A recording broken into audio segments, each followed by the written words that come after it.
Sebentar, Ustaz. Waalaikumsalam.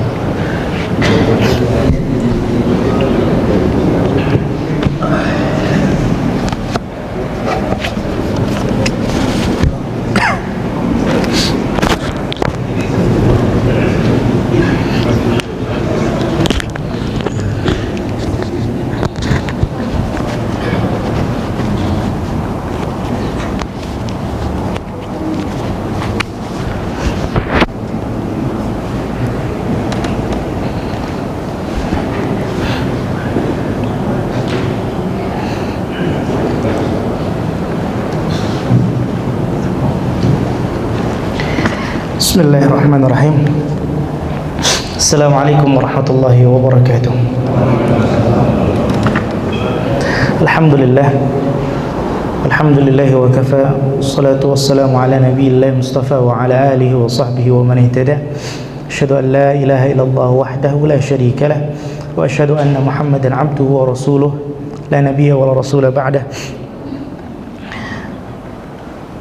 Amma ba'd, Bapak Ibu, ikhwan dan akhwat jamaah rahimani wa rahimakumullah.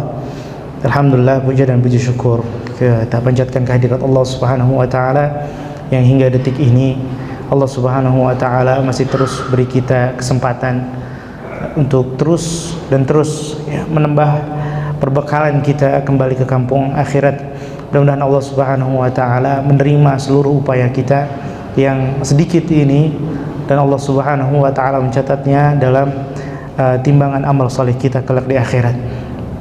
Salawat serta salam semoga selalu tercurahkan kepada Nabi kita Muhammad bin Abdullah, kepada keluarga beliau, kepada sahabat-sahabat beliau serta pengikut-pengikut beliau yang senantiasa setia menjalankan dan juga menebarkan ajaran beliau yang murni ini hingga akhir zaman. Masya Allah. Seperti yang kita tahu, ini sudah di penghujung sekali ya di bulan Sya'ban. Bahkan mungkin sebagian saudara kita sudah mulai tarawih malam ini mungkin ya. Naam. Allahumma sallimna li Ramadan wa sallim Ramadan lana wa tasallamhu minna mutaqabbala. Ya Allah, sampaikanlah umur kami kepada Ramadan, sampaikanlah Ramadan kepada kami, dan terimalah ibadah kami di bulan Ramadan. Amin ya rabbal alamin. Nah, subhanallah, tentu saja ketika kita mengharap bahwa amalan kita diterima di bulan Ramadan, tentu ada syarat dan ketentuannya, kan begitu ya. Apa itu syarat dan ketentuannya? Kata para ulama, yang pertama tentu saja ikhlas. Ini sudah maklum bersama. Yang pertama adalah ikhlas. Yang kedua adalah mutaba'ah sesuai dengan tuntunan Rasulullah SAW. Sebagian ulama menambahkan satu lagi. Syaratnya kan sering dengar kita dua ya. Syarat diterimanya amal itu dua. Apa? Ikhlas, mutaba'ah atau ittiba, mengikuti petunjuk Rasul. Ternyata sebagian ulama menambah yang ketiga. Apa itu? Salamatul i'tiqad. Ya, akidah yang benar. Akidah yang benar. Ya, jadi kalau sesuai tuntunan Rasul, ya, kemudian dia sudah ikhlas, ya, tapi yang dia yakini tentang apa yang dia lakukan, ya, itu keliru, maka bisa keliru juga amalannya. Nah, masya Allah. Dan subhanallah, untuk bagian yang pertama ikhlas, insya Allah, ya, itu bisa kita gapai dengan melatih hati kita. Adapun yang kedua dan ketiga, ya, bagaimana amalan kita bisa sesuai dengan tuntunan Rasul SAW, dan bagaimana i'tiqad kita, ya, keyakinan kita sesuai tuntunan Rasul SAW, ya, i'tiqad, keyakinan bukan yang katanya-katanya, tapi betul-betul keyakinan yang diyakini oleh Rasul dan para sahabatnya. Itu tidak bisa kecuali dari riwayat-riwayat, ya, baik itu Al-Quran juga termasuk riwayat ataupun hadis, ya, dari Al-Quran ataupun sunnah hadis. Namun, ya, pada kenyataannya, alhamdulillah, adapun Al-Quran, alhamdulillah, ya, Allah Subhanahu wa taala jaga betul. Demikian juga hadis, Allah Subhanahu wa taala jaga. Hanya saja ya di antara hadis-hadis yang beredar di tengah-tengah kita, di masyarakat kita, ternyata tidak semua hadis itu sah atau sahih atau valid atau benar adanya. Ya, ternyata hadis juga ada hadis yang ya palsu. Subhanallah, hadis palsu itu maksudnya gimana? Apa kok hadis palsu? Wah, nggak sopan sama Rasul. Ya, masa ucapan Rasul dibilang palsu? Nah, bukan itu maksudnya. Maksudnya adalah orang-orang yang mengarang, ya, mengarang sebuah perkataan, kemudian ya mengklaim bahwa perkataan ini adalah perkataan Rasul, padahal bukan. Dan ternyata banyak. Ya. Atau hadis dhaif. Hadis dhaif adalah hadis ya banyak sekali macamnya. Ya, banyak sekali macamnya, tapi secara umum ya ada dua macam hadis yang diriwayatkan oleh orang yang tidak terpercaya karena dua hal. Yang pertama karena hafalan kurang baik, ya, suka lupa sehingga ada kata yang tertukar, ada kata yang hilang atau justru malah tertambah, ya. Atau karena agamanya nggak bagus, ya, sehingga dia apa, ya, dicurigai, ya, mencurigakan. Kayak misalnya suka bohong, ya, suka bohong. Ada orang pintar suka bohong, ada nggak? Banyak. Ya, subhanallah. Bahkan pintar bohong lagi, ya, pintar bohong. Nah, orang-orang seperti ini ada, ya, meskipun ya dia meriwayatkan hadis dengan komposisi hadis yang sangat sempurna, ya, jalur periwayatan setiap generasi ada, ya. Maka perlu kita jeli dalam hal ini. Jangan sampai ya tadi ya, tuntunan yang kita anggap itu tuntunan Rasul ternyata kita dapat dari hadis dhaif, waliyadzubillah palsu. Jangan sampai yang kita yakini dengan amalan kita ini, ya, yang kita yakini dengan amalan kita ini, ya, ternyata keyakinan yang dhaif, apalagi palsu. Nah, kok bisa ya ada hadis palsu? Itu kan sebenarnya jadi pertanyaan juga, ya. Buat kita mungkin membuat, masya Allah antum ya, yang orang-orang baik ini, ya, gak kepikiran gitu loh. Masa iya ada orang berani bikin hadis palsu? Memang ada, subhanallah. Bahkan ya sebagian mereka itu sampai mengikrarkan ya bahwa dia telah membuat hadis palsu. Ya, kata dia apa? Demi Allah, aku telah membuat, ya, minimal satu hadis palsu untuk setiap keutamaan satu surat dalam Al-Quran. Jadi kalau dalam Al-Quran ada berapa surat? 114, maka minimal dia buat hadis palsu berapa? 114 hadis palsu terkait keutamaan surat. Subhanallah. Jadi masing-masing surat itu ada fadilahnya, ya. Subhanallah. Nah, memang motivasinya banyak, ya. Orang bikin hadis palsu motivasinya banyak. Sebagian mereka mengira dengan cara seperti ini dia akan mendapatkan pahala. Dengan cara membuat hadis palsu, dia akan dapat pahala. Dan subhanallah, hadis palsu itu kalau kita dengar, ya, itu menarik. Hadis palsu, ya, kalau kita dengar menarik, unik, ya. Misalnya, ya, barang siapa yang buang air kecil sambil jongkok, maka dapat pahala yang lebih besar, pahalanya lebih afdol daripada jihad fisabilillah. Ya. Buang air kecil sambil jongkok sunnah tidak? Sunnah. Nah, ini orang ini pengen ngajarin sunnah, tapi nggak tahu hadisnya. Nggak tahu hadisnya. Gimana ya? Ini bikin aja. Barang siapa yang buang air kecil sambil jongkok, maka itu lebih afdol, lebih utama daripada jihad fisabilillah. Subhanallah. Nah, jadi ada, dan orang seperti ini menganggap yang dia lakukan itu baik. Ya. Bisa terjadi, sangat bisa terjadi, sangat bisa terjadi. Ada yang kebalikannya, ya, untuk apa? Untuk merusak Islam dari dalam. Ada. Contoh, ya, mungkin antum pernah dengar kisah Umar radhiyallahu taala anhu yang suka nangis. Pas ditanya kenapa Umar kok suka nangis, iya, teringat, ya, pernah mengubur anaknya hidup. Pernah dengar kisah ini? Pernah dengar? Subhanallah, kita terima mentah-mentah, kan gitu. Setelah diteliti di kitab hadis manapun Ahlus Sunnah wal Jamaah nggak ada cerita seperti ini. Di kitab Syiah ada. Ya tahulah kenapa. Kenapa ceritanya ya, sekilas indah. Ya, kemudian kan Umar tobat kan seperti itu. Tapi ternyata Umar mantan pembunuh anak hidup, mengubur anak hidup.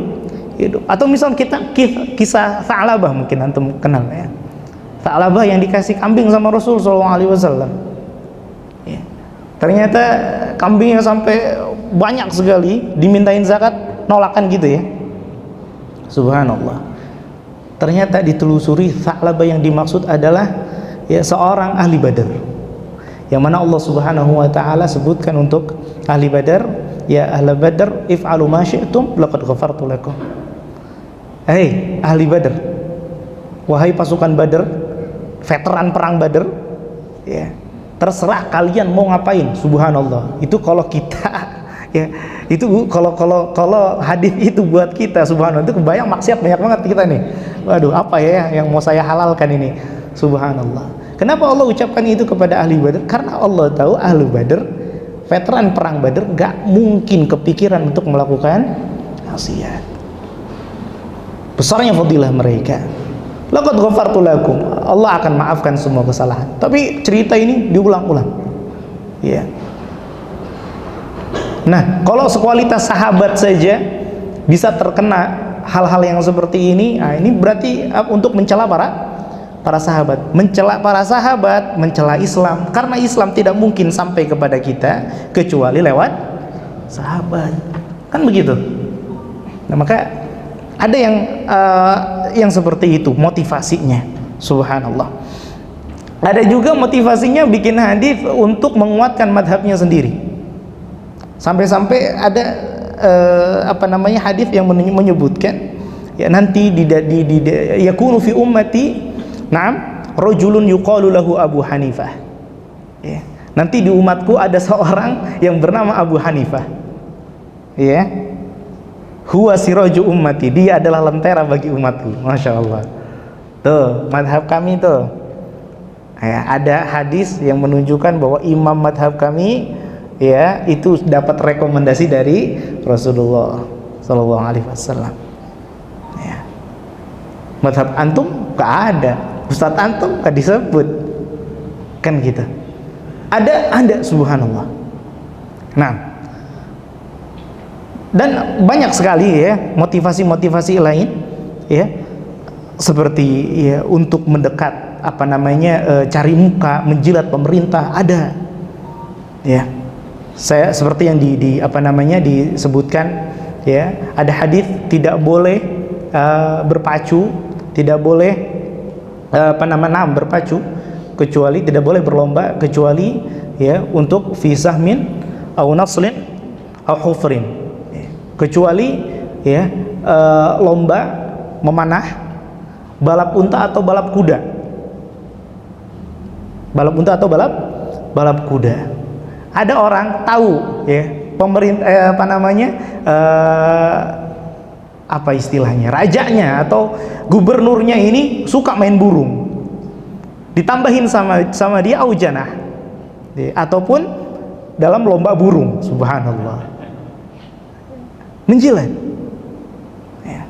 Ada juga subhanallah, nggak tahu, ada hadis yang disebutkan al-badhinjan lima ukhilalahu, Manfaat terong itu sesuai dengan niat ketika mau makannya. Subhanallah.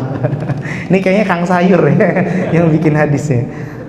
Ada subhanallah. Macam-macam. Ya. Artinya apa? Hadis palsu ya, membuat lafadz hadis ya, kemudian diklaim bahwa ini adalah ucapan Rasul, itu memang terjadi di tengah-tengah umat kita ya, bukan hal mustahil ya. Tapi kan bagus, niatnya itu kan bagus, dampaknya bagus kan kalau buat masyarakat. Kalau hadis palsunya tentang keutamaan ibadah, kan orang jadi lebih semangat kan. Subhanallah, agama kita nggak butuh yang seperti itu. Kalaupun agama kita butuh, tentu Allah kasih ya. Orang yang seperti ini berarti menganggap agama Islam tidak sempurna. Itu dari satu sisi. Dan subhanallah terjadi ya, dampaknya itu bisa sangat besar sekali di tengah-tengah kaum muslimin. Mungkin kalau kita mundur baca sejarah, bangsa Tatar, orang Arab sebut Tatar. Kalau mungkin yang selain Arab menyebutnya Mongol. Ya, keturunannya Genghis Khan kan melakukan ekspansi militer besar-besaran. Ya. Dan subhanallah, mereka kalau masuk suatu kota, itu kota punya benteng tingginya kayak apa, ditinggalin rata sama tanah.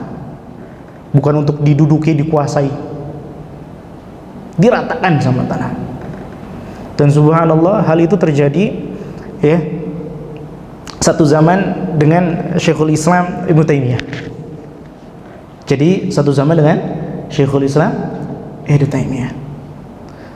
Subhanallah, kita tahunya beliau itu cuma ulama ya, ahli fikih yang berkecimpung di dunia ilmu saja, ilmu. Tapi subhanallah, beliau adalah orang yang luar biasa di medan jihad ya. Alim amil, orang berilmu yang mengamalkan ilmunya. Subhanallah, wala nuzaki 'ala Allahi ahada. Terjadi di saat itu ya, kaum muslimin tidak tergembosi untuk melawan bangsa Tatar, bangsa Mongol, gak mau berjihad melawan mereka gara-gara hadis tadi yang kita jadikan contoh di awal. Bahwasannya apa? Ya, yang namanya buang air kecil sambil jongkok itu lebih afdal daripada jihad fisabilillah. Ngapain jihad? Mending kabur ya, mending buang air kecil sambil, iya enggak? Subhanallah. Terus siapa yang melindungi kaum lemah? Siapa yang mau melindungi kaum lemah? Jadi hadis palsu berbahaya tidak? Sekilas bagus nggak tadi? Kalau nggak ada kejadian tadi itu misalnya, sekilas bagus tidak? Bagus. Tapi subhanallah dampaknya luar biasa. Hadis-hadis yang lain subhanallah banyak sekali. Ya, anak kadang pernah dengar, kebetulan lagi jalan di Swalayan, masya Allah ada SPG yang suka pakai mic, anak nggak lihat orangnya, ya suaranya kedengeran. Wah, besok puasa Asyura atau Arafah gitu, subhanallah ya. Di Swalayan pengumumannya puasa Asyura atau Arafah. Ya, pahalanya kan diampuni ya. Ya, ternyata ada embel-embel di ujungnya, dan bagi yang mengingatkan dia akan mendapatkan pahala ya sekian nabi. Wah, enak banget, mending ingetin aja nggak usah puasa. Kan akhirnya ya tujuannya gagal gitu loh. Karena apa? Ya karena memang itu bukan dari sisi Allah. Nah, ini bahayanya hadis-hadis palsu. Ya bukan, udah sih nggak apa-apa, biarin. Kan itu ibadah, masa orang ibadah dilarang? Ya, bukan itu masalahnya. Tapi sesuatu kalau bukan datang dari Allah, itu pasti dampaknya nggak bagus. Kerusakan yang ditimbulkan akan lebih besar daripada perbaikannya. Ya, itulah mengapa penting ya, selain kita membahas hadis-hadis sahih, ya, mengetahui oh ini yang bisa digunakan untuk beramal, ini yang bisa digunakan untuk kita yakini, maka penting juga untuk kita memahami hadis-hadis yang tidak sahih. Oleh karenanya subhanallah, Al-Imam Ahmad rahimahullah taala, beliau punya anak namanya Abdullah. Nah, punya anak namanya Abdullah. Ada beberapa anak beliau. Nah, anak beliau yang satu ini beliau lihat nggak seperti saudara-saudaranya tuh kurang menonjol dalam hafalan. Maka sebagai ayah yang bijak, ya nggak memaksakan. Pokoknya kamu harus hafal semua hadis yang pernah aku dapat, 1 juta hadis. Subhanallah. Ya, kan nggak seperti itu Imam Ahmad. Tapi karena memang beliau adalah guru di bidang hadis, maka beliau kumpulkan hadis-hadis dhaif untuk Abdullah hafalkan. Jadi hadis-hadis dhaif ya karena jumlahnya nggak sebanyak hadis-hadis yang sahih. Ya. Jadi beliau adalah ahli dalam bidang hadis dhaif. Ya, kembali ke pernyataan dari seorang sahabat Hudzaifah bin Yaman. Beliau mengatakan kana an-nas yas'aluna ar-Rasul sallallahu alaihi wasallam 'anil khair. Dulu itu para sahabat itu suka kalau datang ke Rasul tuh nanya yang baik-baik. Kalau aku Hudzaifah nyeleneh. Ya, nyelenehnya enggak kayak kita tapi ya. Wa kuntu as'aluhu 'anil syarr. Ya, tapi aku bertanya kepada beliau tentang hal-hal yang buruk. Ya, makhafata an aqa'a. Karena aku takut aku terjatuh dalam kesalahan tersebut. Maka seorang penyair mengatakan, araftu syarra la li syarri walakin li tawaqqihi wa man lam ya'rifil khaira wa man lam ya'rifil syarra minal khairi waqa'a fihi. Aku tahu keburukan bukan untuk aku lakukan, tapi ketahuilah barang siapa yang tidak bisa membedakan mana baik mana buruk, dia akan rentan terjatuh ke dalam keburukan. Nah, taib, ya, itu sebagai sedikit mukaddimah ya sebelum kita masuk. Dan ini penting ya, supaya kita juga tidak hanya sekedar oh ini hadis dhaif, oh ini hadis sahih, tapi dibalik itu ya dampaknya juga bukan cukup sangat besar juga ya. Kenapa kita perlu ya mempelajari hadis-hadis yang dhaif atau minimal mengetahui ini hadis dhaif atau hadis palsu. Nah, ya hadis dhaif dan palsu sangat banyak jumlahnya tentu saja. Nah, karena ini munasabahnya Ramadan, barangkali kita sebutkan yang terkait dengan bulan Ramadan. Namun yang menjadi catatan adalah hadis dhaif ya secara sanad tidak selalu maknanya itu mungkar. Maknanya itu buruk. Maka makna dari hadis yang dhaif ya, kalau secara sanad ulama sudah menjelaskan hadisnya dhaif.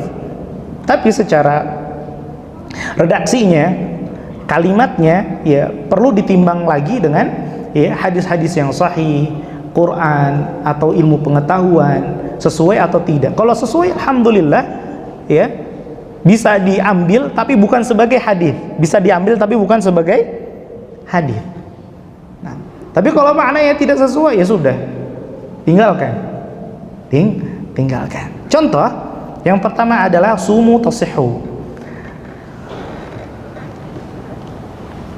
Berpuasalah maka kalian akan sehat, kan gitu ya. Puasalah maka kalian akan sehat.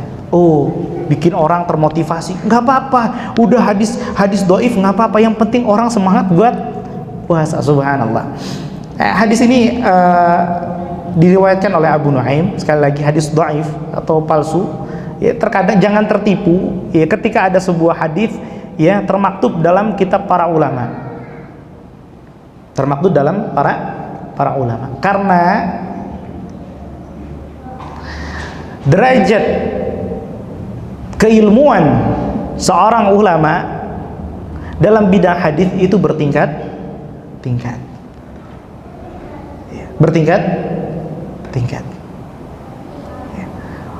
Maka dalam hal apakah hadis ini sahih atau tidak, maka kita merujuk kepada ulama-ulama hadis yang kompeten dalam bidangnya. Bukan pada ulama-ulama ya kita hormati sebagai ulama ya. Tapi mungkin ya itu tadi yang lebih banyak nasihat dan lain sebagainya, sehingga apapun hadis itu terkait dengan yang bisa mendorong nasihatnya lebih masuk, maka dia gunakan. Dan seringnya memang seperti itu supaya orang lebih termotivasi. Kasih contohnya hadis ini Ya, hadis ini berpuasalah maka kalian akan sehat. Ya, hadis riwayat Abu Nuaim ya di Tibbun Nabawi sebagaimana dikatakan Al-Hafidz Al-Iraqi. Nah, dan At-Tabrani di Al-Awsat, Al-Mujam Al-Awsat, kemudian oleh Ibnu Adi dalam Al-Kamil fi Du'afa. Hadis ini dinyatakan lemah ya, di antaranya oleh Al-Hafidz Al-Iraqi dan juga Syekh Al-Albani dalam kitabnya Silsilah Dha'ifah ya. Meskipun ada yang mengatakan bahwa hadis ini palsu, tapi tidak sampai palsu ya, hanya dhaif saja. Beda antara hadis palsu ya dengan hadis dhaif ya. Kalau hadis dhaif memang diriwayatkan, hanya saja periwayatnya tidak terpercaya ya, dicurigai ya, atau pendusta, bahkan ada yang level seperti itu. Tapi kalau hadis palsu memang nggak tahu nih ya, siapa yang riwayatin, nggak ada. Mungkin antum pernah dengar ya, berbukalah dengan yang manis. Pernah dengar nggak? Ya, orang ngira hadis ya, sebagai berbukalah dengan yang manis. Ya, ternyata yang bikin, yang punya iklan sirup. Nah, nggak ada asal-usulnya ya, nggak ada asal-usulnya. Nah, kalau ditemukan di kitab-kitab hadis ya, maka bukan palsu, tapi paling tidak dhaif. Itu yang pertama. Apa sikap kita terhadap hadis yang pertama tadi? Sumu tasihhu. Secara makna memang betul ya, dunia medis mengatakan subhanallah, ternyata kita memang tubuh kita ini ya giling terus tiap hari. Selama setahun itu makan. Ya. Manusia itu nggak pernah ngisi satu wadah yang lebih buruk daripada perutnya. Insya Allah. Coba deh lihat tukang jualan es pinggir jalan, es mangga sendiri, es alpukat sendiri, es kopi sendiri, kan gitu ya. Nah, itu kalau udah sampai perutnya manusia, subhanallah, yang alpukat, yang jeruk, yang rujak, yang apalagi, yang sate itu nyampur satu wadah, subhanallah. Itu kalau seandainya nanti nih mulai puasa, itu sesajian depan kita itu. Ya, coba deh satu suap masukin mulut, satu suap ya taruh plastik, satu suap mulut plastik dari berbagai macam piring yang ada. Selesai makan tuh lihat plastik itu isi perut kita. Subhanallah. Itu isi perut kita. Nah, maka diantara memang betul ada dampak dalam kesehatan. Kalau seandainya hadis ini sahih, maka boleh seorang meniatkan puasanya untuk sehat.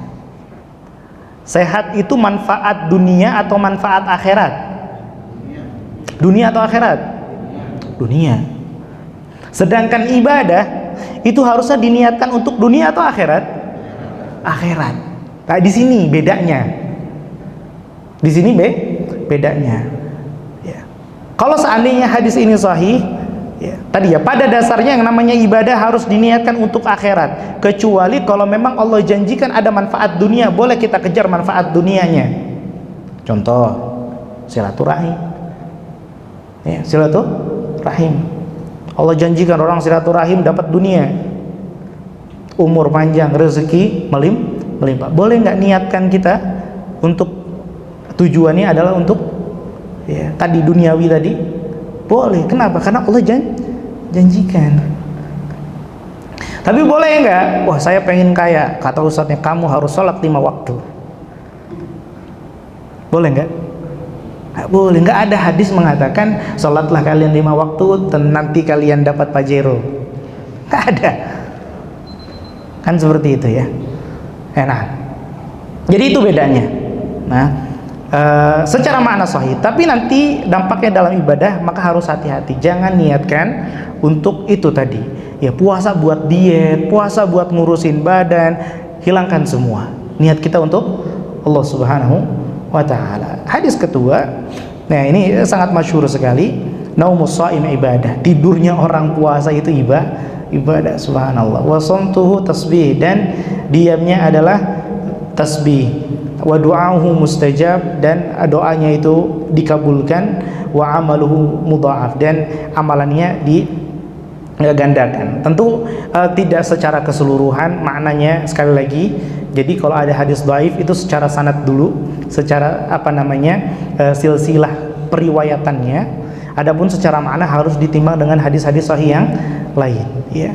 Doanya orang yang berpuasa di bagian ini mustajab disebutkan dalam hadis yang lain. Wa anis shaimi hatta yuftir. Allah tidak menolak doa, diantaranya adalah seorang yang berpuasa sampai dia berbuka. Adapun yang menjadi masalah adalah bagian awalnya, yaitu tidurnya adalah ibadah, diamnya seperti tasbih. Masya Allah, kalau gitu tidur terus ya, tidur aja, tidur, diem aja, tidur diam, itu kayak lagi ibadah, kayak lagi subhanallah subhanallah, ya. Bisa kita lihat dampaknya. Sehingga apa? Orang yang namanya puasa harusnya tetap produktif, ini malah pasif, tidak? Semangat pasif, apalagi dapat hadis kayak gini, Masya Allah, ya. Itu Ramadan hibernasi dia, subhanallah. Ya, udah kayak beruang kutub, tidur, Masya Allah. Pokoknya bangun tahu-tahu lebaran aja, Allah karim. Nah, di hadis di riwayat yang lain, ya, lafaz yang lain menyebutkan as-shaim fi ibadah wa in kana raqidan ala firashihi. Seorang yang berpuasa itu dalam ibadah meskipun dia tidur dalam kasurnya. Hadis dhaif, meskipun secara makna maksudnya adalah orang yang berpuasa, ya puasanya itu ibadah gitu loh, bukan tidurnya yang ibadah. Harus dibedakan, ya. Jadi intinya bukan tidurnya yang ibadah, tapi puasanya. Nah, ada hadis panjang, ya, yang sebenarnya perpenggalannya dari awal hingga hampir akhir tidak masalah. Ya, langsung aja ke penghujungnya. Nah, disebutkan di ujungnya wa huwa syahrun, dan bulan Ramadan adalah sebuah bulan. Awwaluhu rahmah wa wastuhu maghfirah wa akhiruhu atqu minan nar. Bagian awalnya ini sering disampaikan oleh mubaligh. Ya. Di awalnya itu rahmah, kasih sayang. Di tengah-tengahnya maghfirah. Di akhirnya adalah bebas dari api neraka. Jadi kalau baru semangatnya di tiga yang tengah, 10 hari yang tengah, maka kelewat rahmat Allah, kan gitu ya. Kalau semangatnya cuma di ujung-ujung aja, ya, berarti kelewat rahmat Allah dan juga kelewat maghfirah Allah. Padahal subhanallah, ya, di hadis yang sahih, walillahi yutaqa minan nar. Allah Subhanahu wa taala, ya, punya hamba-hamba yang dibebaskan dari api neraka. Ya, wa dzalika fi kulli lailah, dan itu terjadi di setiap malam bulan Ramadan. Mudah-mudahan Allah Subhanahu wa taala jadikan kita di antaranya. Amin ya rabbal alamin. Subhanallah. Nah, berikutnya, nah ini terkait tentang doa puasa, doa berbuka, afwan. Ada sebuah hadis yang menyebutkan karena Rasulullah sallallahu alaihi wasallam, bahwa Rasulullah sallallahu alaihi wasallam idza aftara, apabila kau berbuka, ya, beliau berdoa, Allahumma laka sumtu wa bika amantu wa ala rizkika tawtu. Lanjutnya, bukan, fataqabbal minni innaka antas samiul alim. Itu bunyi hadisnya, Allahumma laka sumtu wa bika amantu wa ala rizkika aftartu fataqabbal minni innaka antas samiul alim. Nah, hadis ini diriwayatkan oleh Abu Dawud dalam sunannya, dan Al-Imam Az-Zahabi juga dalam Al-Muhadzab, dan Ibnu Katsir juga dalam Irsyadul Faqih, Ibnu Mulaqin dalam Badrul Munir, Ibnu Hajar Al-Asqalani dalam kitab beliau Al-Futuhat Ar-Rabbaniyah, beliau menilai bahwa hadis ini dhaif jiddan, lemah sekali, ya, lemah sekali. Ya. Jadi memang ada hadis yang dhaif saja, ada yang dhaif jiddan, ada yang lemah saja, ada yang lemah sekali. Sebagian ulama memang ada yang membolehkan mengamalkan atau memakai hadis yang dhaif, ya, tapi bukan dhaif sekali, tapi itu pun dengan syarat yang sangat ketat.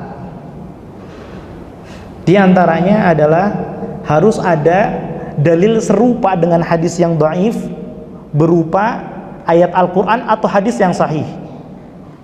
Ya, dari syarat pertama saja udah berat ini.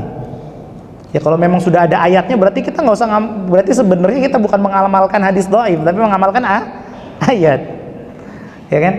Kalau seandainya hadis dhaif tadi ya harus ada hadis yang serupa yang sahih, ya berarti pada dasarnya kita nggak sedang mengamalkan hadis dhaif tadi tapi sedang mengamalkan hadis sahih tadi. Itu baru pertama. Yang kedua adalah ya diantaranya dhaifnya tidak berat, ya, tidak sangat dhaif, tidak sangat lemah. Di antara syaratnya yang ketiga adalah tidak meyakini bahwa hadis tersebut adalah hadis yang diucapkan oleh Rasul. Ini sama aja kan? Sama aja. Makanya sebagian para ulama mengatakan ya sudahlah hadis dhaif cukup dengan yang sahih saja. Ya, toh kita dengan yang sahih belum tentu bisa hatam, bisa amalkan semuanya. Ya, kenapa kita harus menyibukkan dengan hadis-hadis yang dhaif? Nah, jadi hadis ini dhaif jiddan. Berarti boleh diamalkan tidak? Nah, namun yang lebih sedihnya lagi, kalau tadi ya hadis yang tadi itu dhaif jiddan. Adapun dengan ya lafaz yang biasa mungkin sebagian kita amalkan atau kita dengar, Allahumma laka sumtu wa bika amantu wa ala rizkika aftartu birahmatika ya arhamar rahimin, dengan ujung seperti itu tidak ditemukan di dalam kitab hadis manapun. Kalau yang tadi ada ya, yang ujungnya bukan birahmatika ya arhamar rahimin, tapi ujungnya wa taqabbal minni innaka antas samiul alim, tapi dhaif jiddan. Ternyata bukan itu yang diamalkan juga, tapi dengan lafaz yang lain, tapi tidak ditemukan dalam kitab hadis manapun. Ya, tentu sikap kita ketika ada saudara-saudara kita yang masih seperti ini, ya bukan berarti ya dinyinyirin, dhaif, enggak direndahkan juga. Ya, kenapa sih hal seperti ini masih menyebar? Subhanallah, kata para ulama, hukuman yang Allah timpakan kepada kita, ya, ketika kita meninggalkan sebuah sunnah, tidak menghidupkan sebuah sunnah, maka hukumannya adalah bid'ah yang serupa yang menyebar. Ya, karena kita tidak mempopulerkan ya doa yang sesuai hadis yang sahih. Apa sesuai hadis yang sahih? Nah, ini hadis diriwayatkan oleh Abu Dawud, Daruqutni, dan dinilai hasan oleh Ibnu Hajar Al-Asqalani, ya, dan juga oleh Syalbani, ya, yaitu doa yang berbunyi dhahaba adh-dhama wa btallatil uruq wa thabata al-ajr insyaallah. Nah, ini yang harusnya kita populerkan. Dhahaba adh-dhama wa btallatil uruq wa thabata al-ajru insyaallah. Ya, jadi kenapa ada saudara-saudara kita di luar sana masih melakukan kesalahan, jangan dinyinyirin, jangan, itu tanggung jawab kita, itu kesalahan kita, gitu loh. Jadi harus merasa sedih, harus merasa punya tanggung jawab untuk memperbaiki kesalahan di sekitar kita. Ya, harusnya kita merasa berat, kita punya ilmu, kita punya tanggung jawab di hadapan Allah Subhanahu wa Ta'ala. Alhamdulillah sudah masuk Isya. Kita azan dan salat terlebih dahulu. Hadza wa sallallahu ala nabiyyina Muhammad wa ala alihi washabihi ajma'in.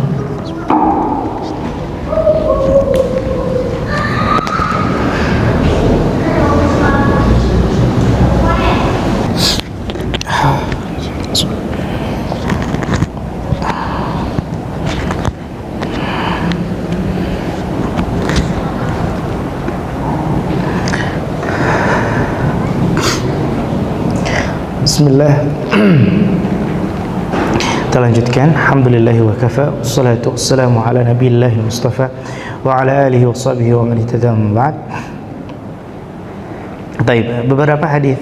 Nah, terkait bulan Ramadan yang ternyata bukan hadis yang sahih, baik itu dhaif ya ataupun palsu. Di antaranya adalah hadis ya yang berbunyi raja'na minal jihadil asghar ilal jihadil akbar. Ya, ketika Rasulullah SAW diceritakan dalam hadis tersebut pulang dari sebuah peperangan yang kita tahu ya, namanya perang itu pemandangan yang sangat mengerikan ya. Bagaimana kita melihat tangan terputus ya, badan terbelah ya, bahkan leher tersayat dan seterusnya ya, tubuh tertusuk tombak, darah bercucuran di mana-mana. Nah, itu pemandangan yang mengerikan dan secara umum gak ada orang suka, apalagi sampai merasakan ya betapa rasanya. Subhanallah, kita kalau lagi bantuin istri ngerajang bawang aja kena pisaunya lumayan ya. Ya jangankan belum kena pisaunya aja kita sampai nangis-nangis ya nggak? Kan gitu ya. Nah, kemudian ternyata Rasulullah SAW di dalam hadis tersebut raja'na ilal jihad minal jihadil asghar ilal jihadil akbar. Kita pulang dari jihad yang kecil, jihad yang kecil, jihad dengan taruhan harta dan nyawa. Istilah kata orang pulang tinggal nama. Kenapa? Karena jasadnya sudah nggak terselamatkan lagi di medan perang. Itu disebut dengan jihad kecil dalam hadis ini. Ilal jihadil akbar, kepada jihad yang besar. Maka para sahabat nanya, mal jihadil akbar, terus apa yang lebih besar dari yang barusan kita alami di medan perang? Subhanallah ya, ada yang sebagian mungkin pulang tadinya tangannya dua tinggal satu.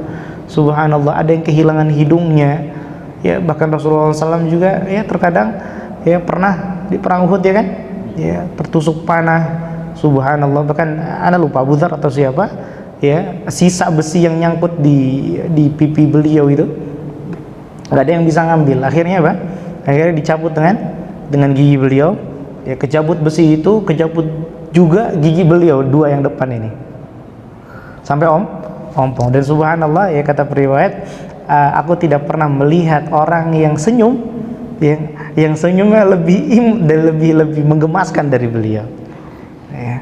Senyumnya lebih lebih indah daripada beliau yang hilang giginya di depan. Lucu gitu ya. Nah, yang seperti itu dikatakan jihad asghar. Jihad akbar apa?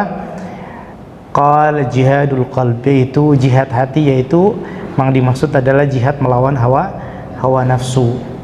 Nah, ternyata hadis sekilas Masya Allah, oh memang ya, jihad melawan hawa nafsu itu berat. Ternyata lebih berat daripada jihad melawan ya musuh ya. Subhanallah, enggak, jihad melawan musuh beneran itu justru lebih berat. Kenapa? Karena itu di antara bagian ya, jihad itu ya, memerlukan jihadu al-qalb, tidak perlu memerangi diri kita, tidak. Kalau enggak kayak orang munafik itu nggak mau perang ya. Ketusuk tuh sakit loh Pak, sakit ya, kebacok apalagi kena kepala itu nikmat itu loh ya. Berjuang melawan hawa nafsu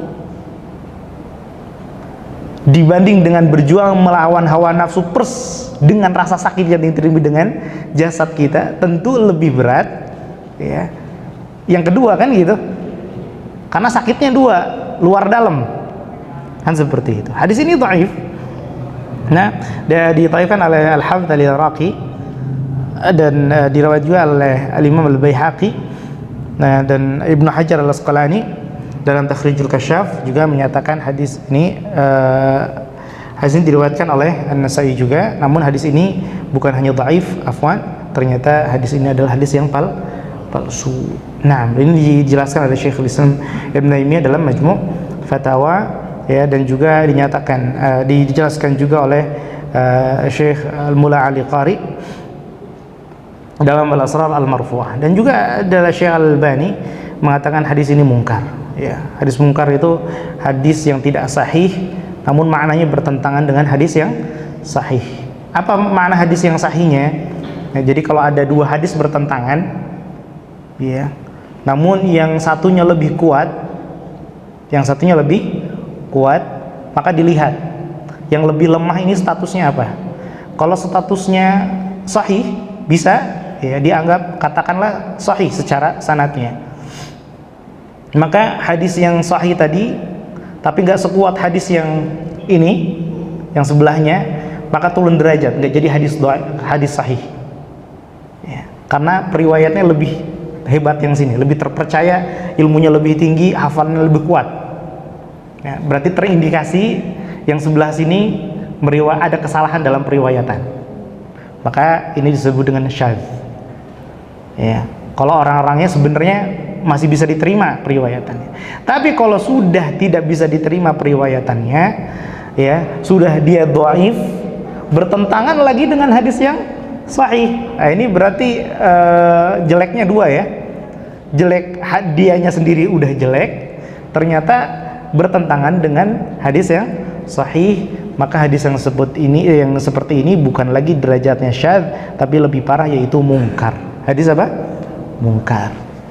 Nah, sedangkan hadis ini ya, lawannya ya, supaya ada istilah disebut dengan hadis ma'ruf ya, amar ma'ruf nahi mungkar. Ini hadis mungkar, ini hadis ma'ruf yang baiknya.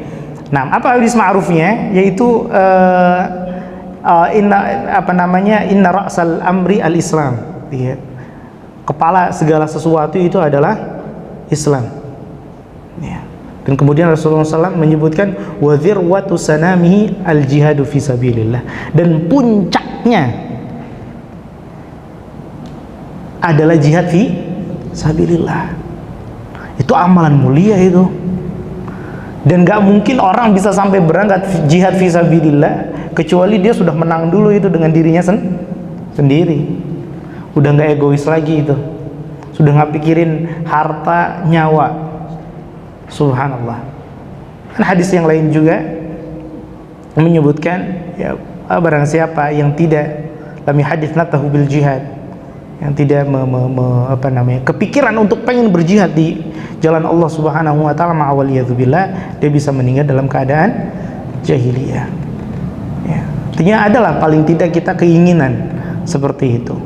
Dan subhanallah, secara hikmah dalam kehidupan kita sehari-hari itu luar biasa dampaknya ya, untuk keamanan dan ketahanan kita dalam bernegara, bermasyarakat. Kalau ada serangan, paling tidak nyambung nih keinginan dengan keadaan, kan gitu ya.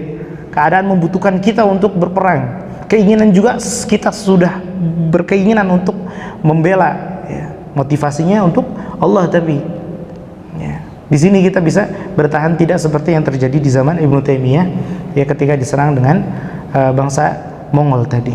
Nah, jadi bukan berarti melawan hawa nafsu itu hal yang remeh, tidak.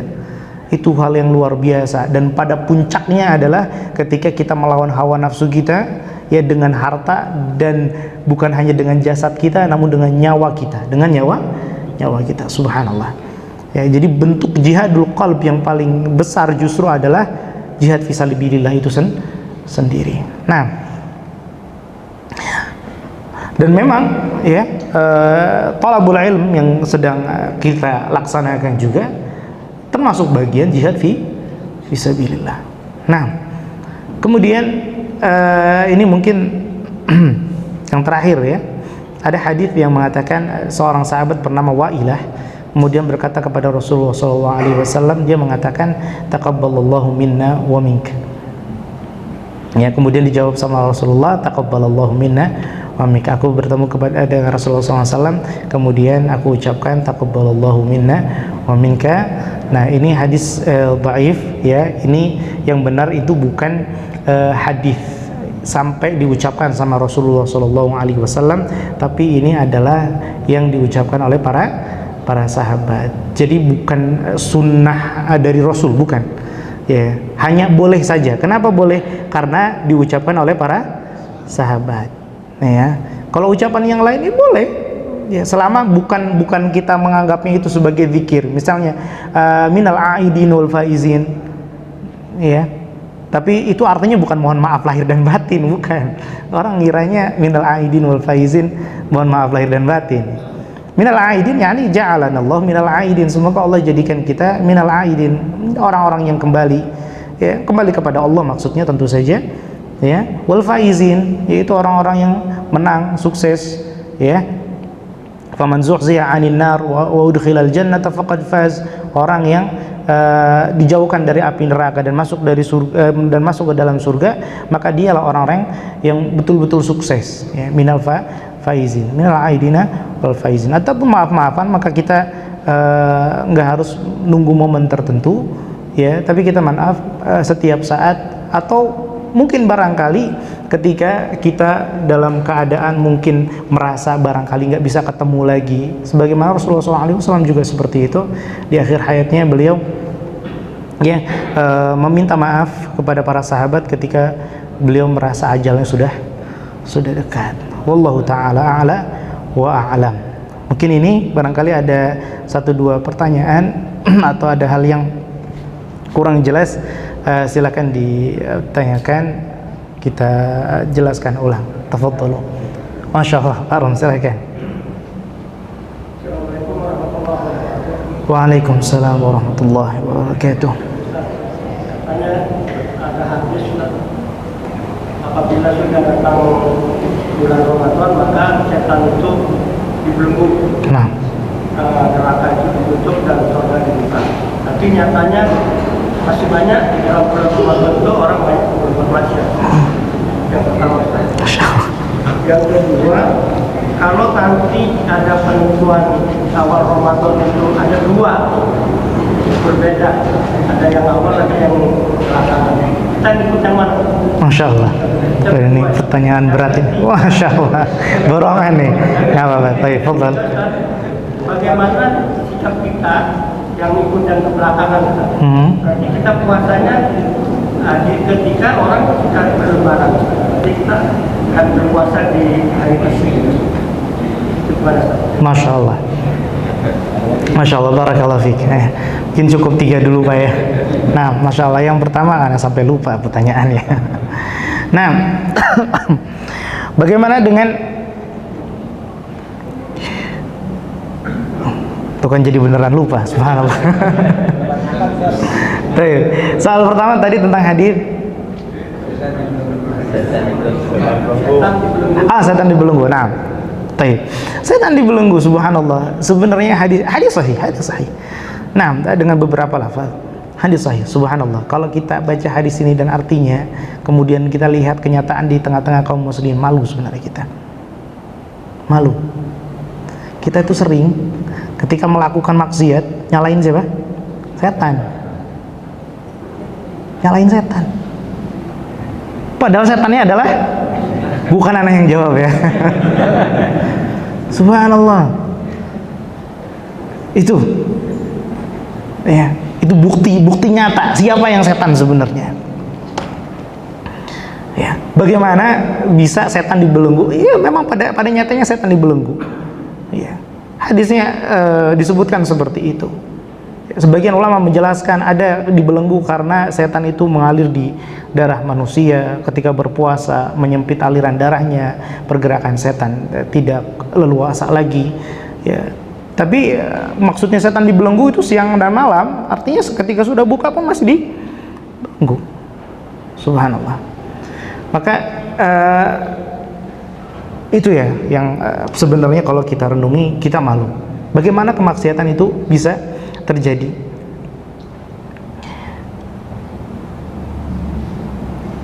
Dan karena memang ya, setan itu nggak pernah maksa kita untuk berbuat maksiat loh. Pernah ada seorang ketika mau berbuat maksiat, ya, dia merasa lagi ditodong sama setan, ayo minum ayo, kan nggak ada, kan gitu. Kalau nggak minum nggak pernah didor sama setan, kan gitu. Buka HP, ya, ada yang kelewat, ya, ayo balik lagi, tonton lagi terus. Ya. Dibuka tautannya di ini, disimpan apa di segala macam, ayo dichat macam-macam. Itu kan bukan, itu hanya bisikan-bisikan setan, dan itu paling mentok setan bisa lakukan. Kenyataannya semua pelakunya adalah kita. Maka subhanallah, ya, mereka orang-orang yang ketika di bulan Ramadan masih kepikiran, ya, untuk melakukan maksiat, mereka adalah murid-murid terbaiknya setan. Iya, setelah digembleng selama 11 bulan, udah otomatis, udah bisa jalan sendiri ini, murid kesayangan saya ini. Tinggal sebulan jalan, nggak usah. Bukan setannya lepas. Setan nggak lepas, Pak. Iya, bukan karena setannya lepas kemudian membisikkan. Memang ada sebagian ulama yang menjelaskan, karena ada lafaz hadis yang lain menyebutkan bahwa yang dibelenggu adalah maradatus syayatin, artinya gembong-gembong setan. Artinya masih ada bisikan-bisikan. Ya. Ada seperti itu, sehingga yang mau mengikat adalah dengan puasanya. Iya. Ya. Tapi bukan berarti itu tadi ya, kita beralasan ya, bahwa ini kayaknya setannya lepas ya, karena dibujuk lagi sama setan. Enggak gitu juga. Jangan jadikan penjelasan ulama tadi ya, bahwa yang diikat adalah gembong-gembongnya, sedangkan yang kecil-kecil yang masih berterbaran, kok antum masih maksiat. Iya, kata Ustadz kemarin itu yang diikat cuma gembong-gembongnya aja, anak kebawa sama anak buah setan. Lah antum anak buah setan. Maksudnya itu ya. Jadi malu sebenarnya. Tapi subhanallah, nyatanya demikian. Subhanallah, ketika setan dibelenggu sama Allah Subhanahu wa taala, kita begitu semangatnya melakukan ibadah di bulan Ramadan yang kita mungkin gak semangat di bulan yang lain. Kita rasakan tidak? Rasakan. Dan ketika kita mau buat maksiat sekalipun, itu kita rasakan kok. Itu bisa kita rasakan. Ya. Jadi makna hadisnya memang seperti itu. Diikat oleh Allah Subhanahu wa taala. Ya. Jadi tadi ya, bukan berarti terjadinya maksiat itu ya murni karena setan, enggak. Makanya kata Allah Subhanahu wa taala, qul a'udzu birabbin nas, malikin nas, ilahin nas, alladzi yuwaswisu fi sudurin nas, minal jinnati wan nas. Setan itu minal jinnati wan nas. Unas ya itu tadi itu ya. Murid-murid terbaiknya setan. Jadilah setan dalam bentuk manusia. Wallahu taala wa a'lam. Seperti itu, Pak. Yang kedua tadi tentang perbedaan penentuan awal. Masya Allah, perbedaan. Pada dasarnya, ya, penentuan awal Ramadan, ibadah puasa di bulan Ramadan ini berbeda dengan ibadah salat. Ibadah di bulan puasa ini Rasulullah SAW menyebutkan sumu li ru'yatihi, puasalah ya lantaran kalian melihatnya, melihat hilal. Waftiru li ru'yatihi, dan berbukalah karena kalian melihat hilal. Jadi harus ilahnya itu melihat. Berbeda ketika Allah Subhanahu wa taala menjelaskan tentang salat. Aqimis salata liduluki syams. Ya. Salatlah lantaran matahari tergelincir. Salat apa ini? Zuhur. Allah bilang lantaran matahari tergelincir, bukan Allah bilang lantaran kalian melihat matahari tergelincir. Ya. Namun ketika di bulan puasa, sumu li ru'yatihi. Ya. Karena kalian melihat, bukan li wujudihi, bukan. Tapi sekarang orang yang dengan selain tidak mengamalkan selain dengan hadis ini adalah sumu li wujudihi. Ya. Berpuasalah kalian kalau bulannya sudah wujud, kan gitu ya. Wa aftiru li wujudihi, dan berbukalah kalian karena kalian sudah karena bulannya sudah wujud. Untuk bulan puasa mesti lihat. Kalau kelihatan, alhamdulillah masuk bulan baru. Kalau nggak kelihatan, digenapkan bulan sebelumnya jadi 30. Itu tuntunan Rasulullah SAW. Dan subhanallah, nah kalau kita tahu hisab itu sudah ada sejak zaman sebelum Rasulullah alaihi wasallam. Antum mungkin dengar ya, siklus yang buat ngitung gerhana itu siklus Soros ya. Itu sudah, gerhana itu bisa diprediksi dengan cara hitungnya orang zaman dulu sebelum ada Rasulullah SAW. Ilmu hisab itu udah ada dari zaman dulu sekali, dan orang Arab diantara yang paling jago dalam ilmu hisab. Rasulullah SAW bisa nyuruh kok, bisa banget. Tapi bukan itu yang dilakukan oleh Rasulullah SAW. Maka kaidahnya, kalau ada sesuatu yang memungkinkan dilakukan di zaman Rasul dan tidak ada penghalang untuk melakukan hal tersebut, namun tidak dilakukan, berarti yang harusnya kita lakukan adalah meninggalkan hal tersebut. Nah, dan subhanallah, kalau kita pakai hisab, subhanallah, anak lihat kalender, ternyata sekarang itu tanggal berapa? Sya'ban. Subhanallah, enggak, ternyata di kalender lain 28. Iya. Itu hisab, itu hisab. Makanya perlu ru'yah. Makanya perlu ru'yah. Nah, kalau ada perbedaan gimana? Ya. Yang pertama memang kita harus dengar ru'yah.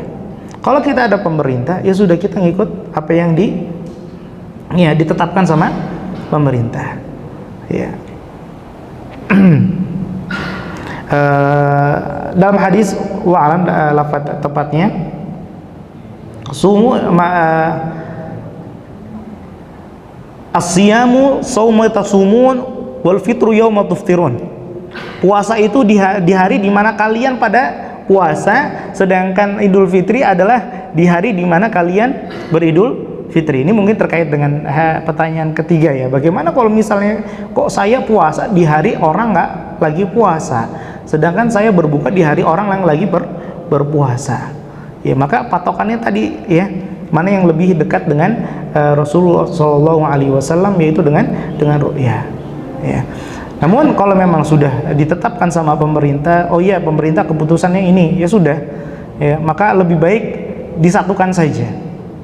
Ya, kalaupun ternyata pemerintah kita lebih milih hisab, ya, kalau ternyata satu Indonesia bisa disatukan dengan satu hari puasa, bismillah, nggak masalah, ya, nggak masalah. Ya, gak usah jauh-jauh ngikut Saudi. Anak nggak mau ngikut Indonesia kalau gitu, anak ngikut Saudi, kejauhan. Nah, nyatanya di Arab juga kadang mereka, dan ini terjadi antara satu negara Arab dengan negara Arab lain, ternyata milih harinya terkadang diwarnai nuansa politik ternyata. Ya, lagi nggak Saudi, nggak teman sama negara apa gitu, maka negara itu nggak mau ikut Saudi. Nah, dan seperti itu. Ya, maka yang terdekat saja, bismillah. Ya, itu memang tanggung jawab pemerintah. Jadi kita mengikut, ya, kita berpuasa ya sebagaimana ya sabda Nabi SAW yang pertama itu tadi, kalau sudah diupayakan melihat hilal, ya, kalau memang sudah ada, ya kita ikuti. Namun ya kalau memang terjadi perselisihan, maka hukmul hakim yarfa'ul khilaf, ya keputusan pemimpin itu menyudahi perselisihan. Keputusan pemimpin itu menyudahi perselisihan. Ini kaidah dimanapun itu, termasuk di rumah tangga sebetulnya. Makanya kenapa Islam menetapkan ada seorang pemimpin di dalam rumah tangga, karena supaya keputusan bisa cepat diambil. Ya, salah nggak salah itu yang penanggung jawab ya pemimpin. Wallahu ta'ala ala wa alam. Udah cukup malam ya, nggak ada pertanyaan lagi insyaallah ya. Ya, nanti mungkin di luar forum. Naam, wabil munasabah. Nah, mungkin anak nggak tahu ya bisa kapan lagi ketemu antum. Kalau ada umur, mudah-mudahan bisa ketemu lagi. Nah, semoga Allah Subhanahu Wa Taala jadikan perkumpulan kita perkumpulan yang penuh berkah. Allah jadikan perpisahan kita perpisahan penuh maghfirah dari Allah Subhanahu Wa Taala. Dan semoga mudah-mudahan Allah Subhanahu Wa Taala kumpulkan kita di masjid yang berkah ini. Allah Subhanahu Wa Taala kumpulkan kita di surganya kelak, surga Al-Firdaus, bersama orang-orang tercinta kita. Allahumma amin. Bersama orang-orang saleh, para nabi, para syuhada, dan orang-orang siddiqin yang lain. Kurang dan lebihnya tentu ana banyak bicara, paling banyak bicara di sini di hadapan antum. Tentu ana yang paling banyak salahnya di antara antum. Ana mohon maaf sebesar-besarnya atas semua kesalahan ucap, kesalahan sikap dan yang lainnya. ya mohon dibukakan pintu maaf sebesar-besarnya, terutama bagi panitia ya Akhiriza dan yang lainnya, pada DKM. Ana ucapkan jazakumullah khairan. Hadza wa sallallahu ala nabiyyina Muhammadin wa ala alihi wa sahbihi ajmain. Kita tutup dengan doa kafaratul majlis. Subhanakallahumma wa bihamdik asyhadu an la ilaha illa anta astaghfiruka wa atubu ilaik. Syukran lakum wal afu minkum. Assalamualaikum warahmatullahi wabarakatuh.